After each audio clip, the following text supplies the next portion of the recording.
Good morning, good evening, good afternoon, good night. I hope all is well. So, I just wanted to provide you all with an update on the Caleb Wilson story. And to be honest, I don't like reporting or giving updates on this story because this is very sad. This is a very sad story, but I wanted to provide you all with an update because I was covering this story and speaking on this story. So I just wanted to provide you all with an update. So three suspects have been arrested in the hazing uh, death of Caleb Wilson, and we are going to just get into the story. So let's get into the story. Good evening, team friends. Greg and Liz here with you. So we're going to start with what is a busy news day from the WFBI team. All suspects accused of the hazing of Southern University Omega Psi Phi fraternity pledges have now turned themselves in. Our chief investigator, Chris Nakamoto, has been on top of this one since day one, exposing the initial lies that were reportedly told to investigators. Chris, what have you learned now? Well, good evening, Liz and Greg. Details in newly released arrest documents show who is accused of hitting Caleb Wilson and goes into specific details about those who were there the night during that hazing ritual. It's what helped investigators get to the truth. Tonight, Caleb is no longer here, and the three young lives charged with hazing pledges are facing serious felony charges. Two of them ended up in handcuffs today, and only the WAFBI team was there as police hauled them away. Isaiah Smith didn't utter a word on his way to a waiting vehicle on his way to jail. This video filmed Tuesday morning after Smith turned himself into the Violent Crimes Unit in Baton Rouge. Smith is facing felony hazing charges, accused of punching at least one of the pledges. Investigators noted Smith was known as the Dean of Pledges, and it was his car that was used to transport Caleb Wilson's unresponsive body to the hospital, where Wilson was pronounced dead. A court commissioner set his bond at $25,000 for criminal hazing, a felony. We then spoke to his attorney. Up until this afternoon, we didn't know what the allegations were. We didn't know who's accused of doing what. And, in clear print, you can read the affidavit. I read the affidavit for the arrest warrant. In clear print, it's clear that he never made contact with Caleb. Now, that being said, this was a freak occurrence. The hazing ritual came to light 2 weeks ago. Fraternity members initially reported that Wilson, a student at Southern University, collapsed at this park in Baton Rouge. That was a lie we first exposed. Instead, Wilson was actually at this warehouse, which was being leased by the father of Isaiah Smith. Isaiah is terribly remorseful about this. This is nothing that anybody wanted. And I think we're still in a state of shock about what's going on. He's a student at Southern. He's a member of a fraternity. He loves the fraternity. He loves the pledges. He loved Caleb. So to be sure, remorse is an understatement. Smith is among two others also implicated in the hazing. Kyle Thurman was captured by U.S. Marshals at this home in Port Allen Monday night. This is video of him as he was escorted from the West Baton Rouge jail back to the jurisdiction where the hazing occurred Tuesday morning. Warrants indicate the Southern pledges were broken up into two groups. Thurman allegedly punching the first group with boxing gloves. And this man, Caleb McCrae, allegedly punched the second group. Police say Caleb Wilson was in that second group.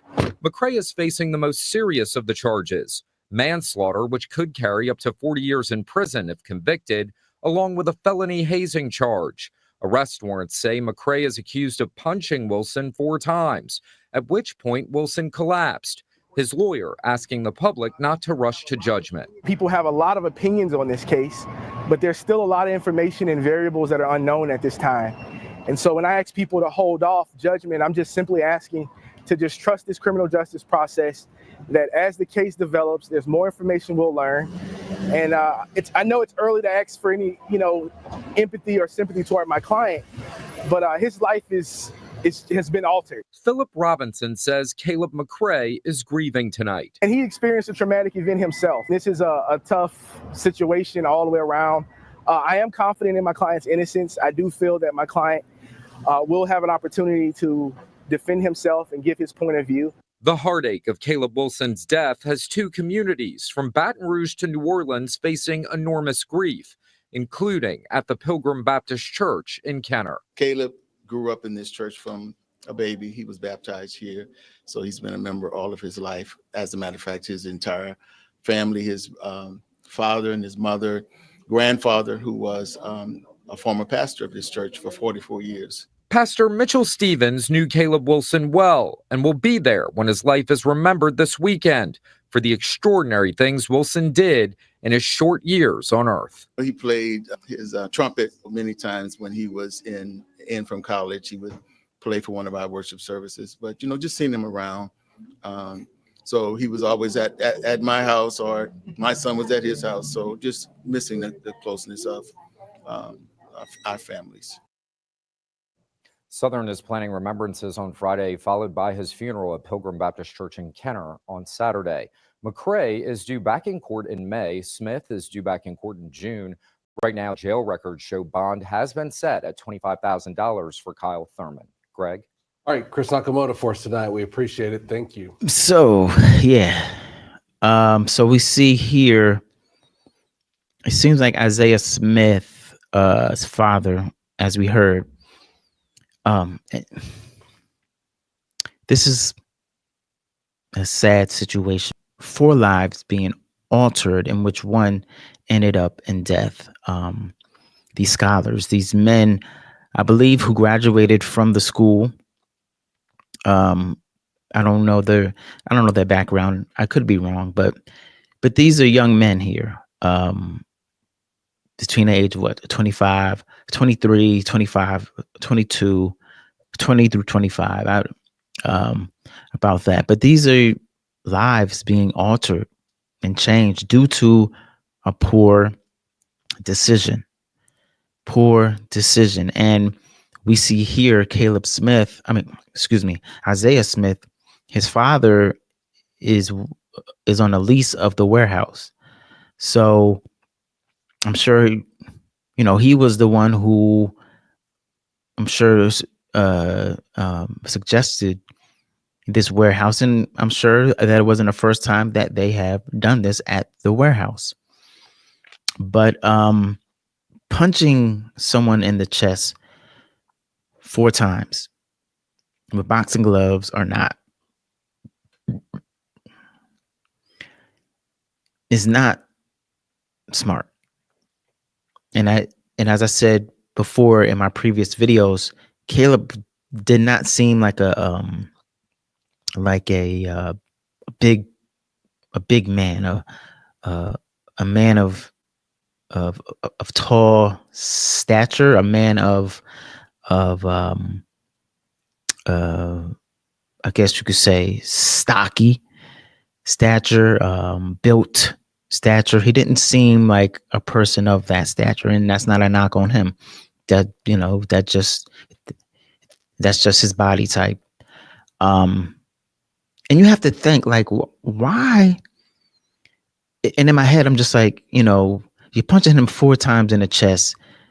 You see someone that is frail, and then you want to punch him more to make him prove himself. Oh, this little man here, let's make him prove himself, And then the lawyer's saying that they love Caleb. How is that showing love? Beating up on someone to have them join your brotherhood. But, again, I don't want to get deep into it again, but we make decisions that can affect our lives, and we have a choice to understand what is right and what is wrong, and choose what is right and what is wrong. And again, there are consequences for our actions. You may do 40 years in prison for this because of this decision you made. And, even though Isaiah Smith did not haze or punch Caleb Wilson, he gave them access to that warehouse.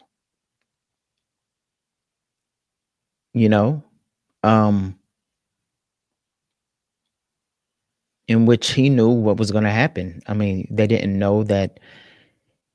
I'm sure that they didn't know that Caleb was going to pass away, but they knew what they had to do to initiate and to welcome these pledges into this fraternity.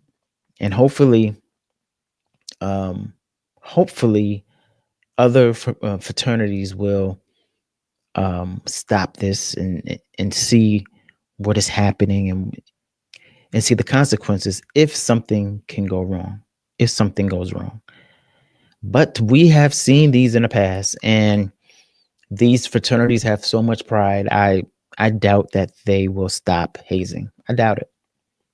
I doubt it.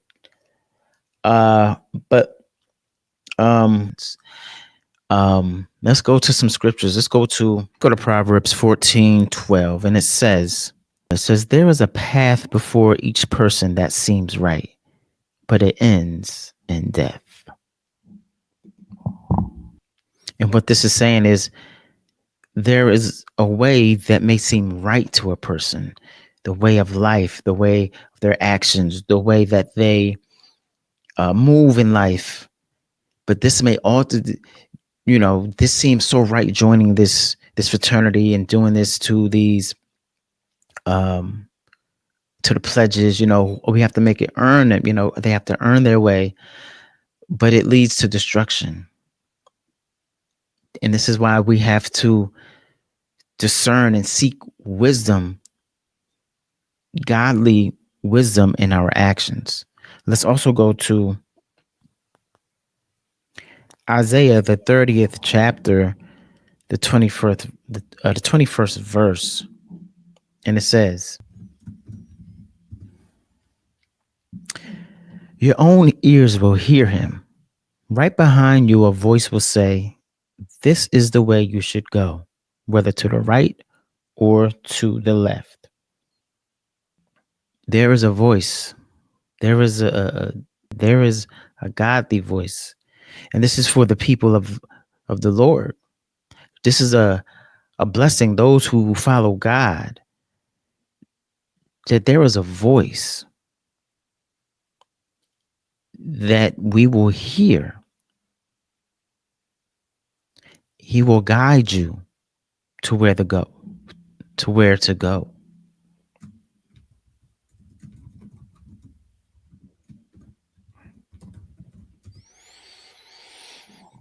He will guide you. He will guide you. Proverbs 3:5-6, it says, trust the Lord with all your heart and do not lean into your own understanding. Your own understanding. Submit to the Lord is what we should be doing. Like, that this is wrong. And again, consequences have actions. Excuse me. Our actions have consequences,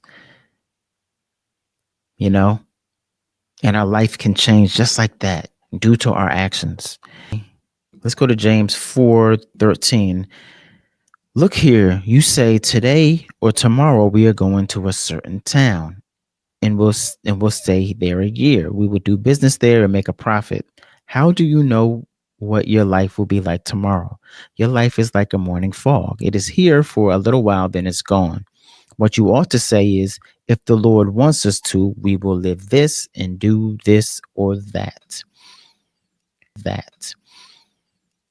These men did not know that their lives would change like this. Caleb, he didn't know that he would lose his life on this earth. These men, they did not know that they will be put in this predicament as suspects in a crime, suspects in manslaughter, suspects in a death. They did not know that. So our lives can change just like that. And we should learn from this. Seek the Lord first. Amen. Let's see what happens. There'll be more updates. This is, again, a sad situation. We're praying for all the families. We're praying for all the families involved in this. all of the families, and we're praying for friends as well. God bless you all. Let me know your thoughts. Be safe.